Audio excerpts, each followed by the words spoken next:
David Haye's comeback fight on January 16th against Mori will be shown live and exclusive on Dave. That's right, you heard me correctly.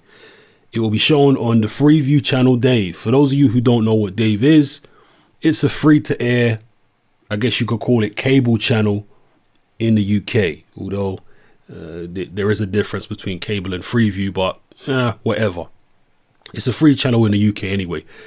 Dave has a pretty young demographic, a mostly male demographic of between, I guess, 20 and 40. It's a fairly young male demographic. So from that point of view, it might be a decent enough platform for David Haye's first comeback fight.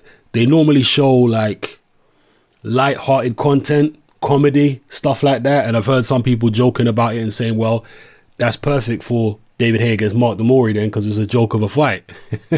And in fact, I know one or two fanatical David Haye fanboys, and I've been kind of teasing them a little bit about this whole David Haye comeback because of the fact David Haye hasn't been able to secure a broadcaster, because there was word flying around that he might actually stream this fight to YouTube. And all jokes aside about the whole YouTube thing, even though I have been kind of teasing people, YouTube streaming might actually be a viable way to show sporting events, including boxing, in the future.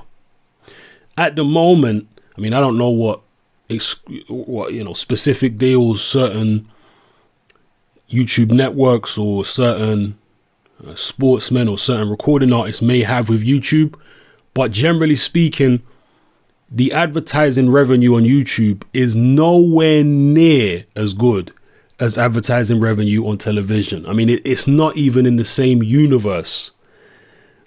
Advertising revenue on YouTube is a pittance compared to what you get on television.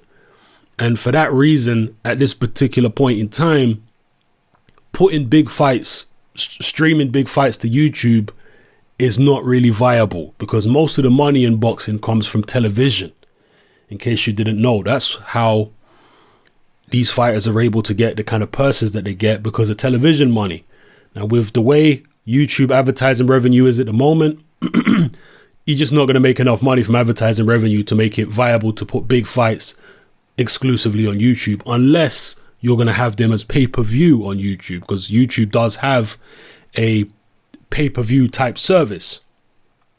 So we'll see where that goes. But generally speaking, I do think that streaming fights is going to be the way forward in future.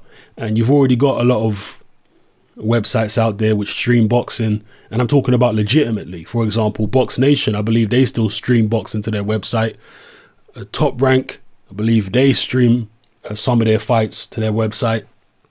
And I'm always in favor of anything that empowers the fighter. So if a fighter has a website and he can stream his fights directly to his website and cut out the television broadcaster and maybe even cut out promoter and whatever, to me, that's a good thing. I'm all in favor of things which empower the fighters and allow them to keep the majority of the money which they generate from their fights. I'm all for that. So as much as I've been teasing people about David Haye possibly fighting on YouTube, in all seriousness, in the future, that might actually be the best way for fighters to go. They might be able to self-promote effectively through social media or on YouTube, and then stream their fights to their website or what have you.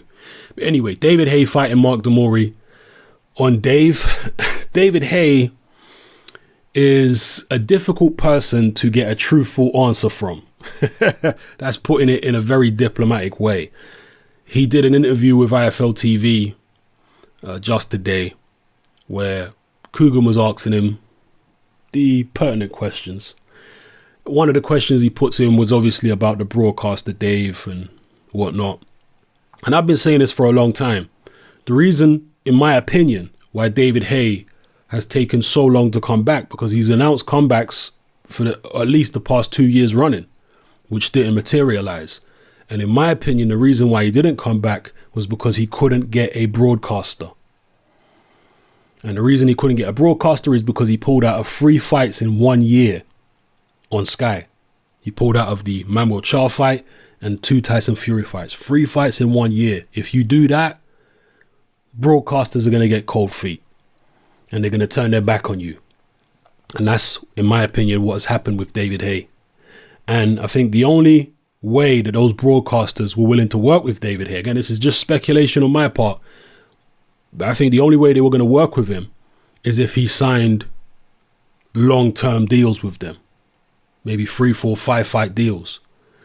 Because that would guarantee the broadcaster that they get their money back off David Haye.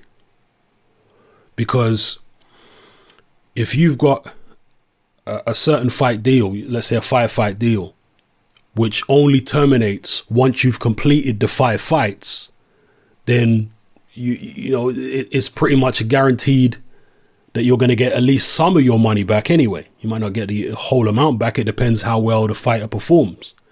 But you're at least going to guarantee that the fighter, before he can be released from that contract, he has to go through with a certain number of fights. And there are contracts like that. Marco Hook recently had legal issues with his former promoter, Sauerland, because of that very situation, because of a contract like that, where even though he'd been with them over a certain period of time, like let's say 5 years, he couldn't be released from that contract until he'd actually fought a certain number of fights.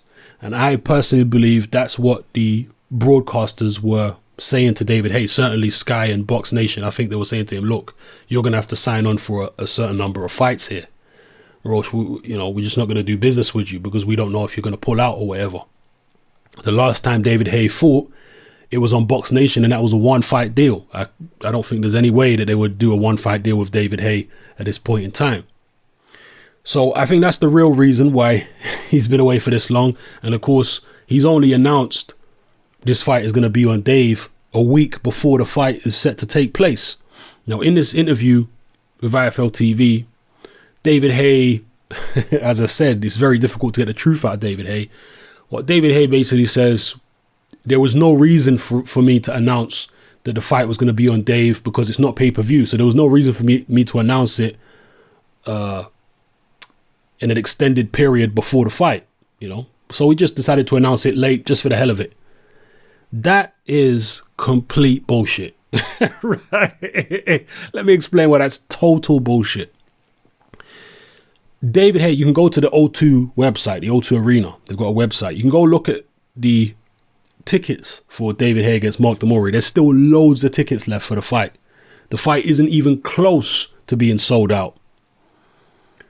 So why would you miss the opportunity? He says he could have announced weeks and weeks ago that they were going to fight on Dave, or a long time ago.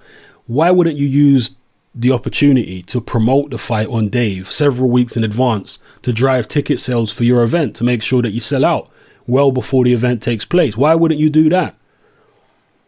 Okay, the only reason he didn't announce, in my opinion, this fight up until, the fight being on Dave up until today or in the past couple of days, is because he was still trying to figure out a deal with other broadcasters, and he didn't want to commit himself to Dave in case there was a better option out there. It's common sense that for any fight, whether it's going to be on Freeview or pay-per-view or a subscription channel or a free-to-air channel, it doesn't matter. It's always the same. You have to advertise the fight for a prolonged period way, way before the fight takes place. You advertise it to drive ticket sales, and you also advertise it in the interests of the broadcaster because they want to get the maximum number of viewing figures for that particular event, because that's gonna generate more advertising revenue for them. So because if you those of you who don't know, many television stations, their advertising revenue is linked to viewing numbers. The amount of views they get for a particular event, it can drive up the amount they get from advertising revenue. So it makes sense for everybody to advertise the fight well in advance of it happening on Dave. All this stuff about him just, announcing that it's going to be on Dave last minute just for the hell of it, because it don't matter, is just total bullshit. That's what it is.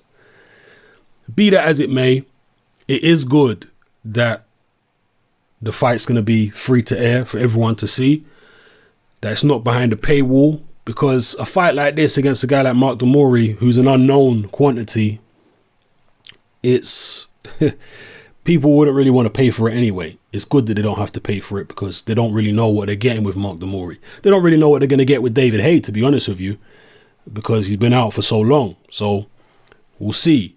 But yeah, I'm always in favor of free to air boxing. I think it does the sport a lot more good than boxing on cable or satellite or pay-per-view or what have you. So it's good that it's going to be free to air. I'm interested to see what David Haye looks like against Mori. I don't know what to expect from Mori. Probably not very much.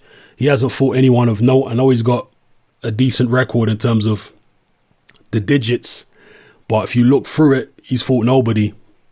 He's got one loss on his record, which was quite a while ago, but I believe he was knocked out in the first round, so that don't really bode well.